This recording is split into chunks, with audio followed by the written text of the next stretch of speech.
जय हिंद दोस्तों। आज के इस वीडियो में हम जानेंगे कि ऑनलाइन शॉपिंग साइट्स के द्वारा जो नो कॉस्ट ईएमआई दिखाई जाती है, क्या वह धोखा तो नहीं है। तो चलिए हम वीडियो स्टार्ट करते हैं। ऑनलाइन शॉपिंग करने से पहले आपको सबसे पहले नो कॉस्ट ईएमआई से जुड़ी सब बातें जान लेनी चाहिए, नहीं तो आपको बहुत से धोखे हो सकते हैं, क्योंकि कंपनियां छूट और आकर्षक ऑफ़र का दिखावा करती है। सामान्य तौर पर अब जब लॉकडाउन हट चुका है और लोग जो है अब जमकर ख़रीदारी कर रहे हैं, तो कई ऐसे बैंक जिनमें निजी बैंक भी शामिल है वो नो कॉस्ट ईएमआई पर कई ऑफ़र्स दे रहे हैं। लेकिन नो कॉस्ट ईएमआई ज़्यादा से ज़्यादा सामान बेचने के लिए अपनाया जाने वाला मात्र एक तरीका है।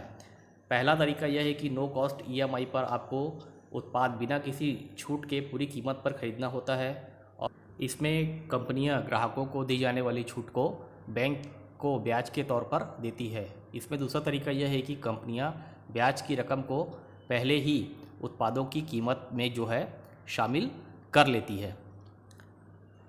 ये स्कीम कैसे काम करती है?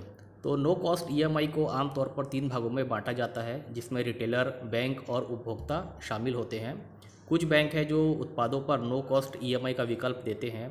हालांकि इस विकल्प को चुनने के लिए आपके पास उस बैंक का क्रेडिट कार्ड होना चाहिए। इसके अलावा आप non banking finance company NBFC से भी ईएमआई कार्ड ले सकते हैं। रिटेलर्स केवल उन उत्पादों पर ही नो कॉस्ट ईएमआई का विकल्प देते हैं जो उसे जल्दी से जल्दी बेचने होते हैं। यहाँ आपको ये जानना जरूरी है कि कुछ ईएमआई कार्ड के लिए फ़ीस भी चुकानी पड़ती है। नो कॉस्ट ईएमआई की स्थिति में रिटेलर्स उपभोक्ताओं को ब्याज जितनी छूट की राशि देती है, तो ये आपको जानना बहुत ज़रूरी है।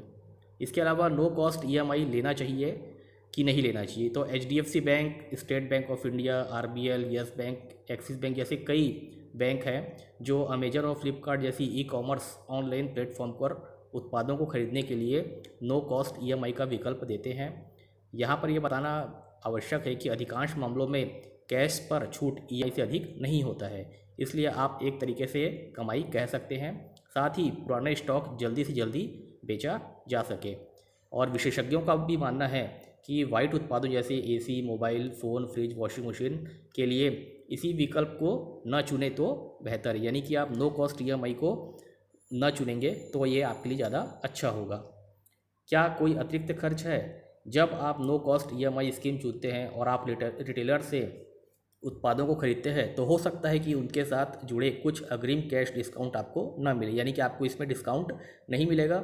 इसके अलावा आप प्रत्येक किस्त पर माल और सेवा कर यानी कि जीएसटी और प्रसंस्करण शुल्क जैसे अतिरिक्त लागतों का भी आपको भुगतान करना पड़ता है। अब इसके एक उदाहरण के रूप में हम समझ सकते हैं कि जैसे एचडीएफसी बैंक और कोटक महिंद्रा बैंक 199 रुपये प्रोसेसिंग फ़ीस चार्ज करते हैं, जो आपके द्वारा लिए गए उत्पाद की पहली महीने की किस्त में जुड़कर आती है।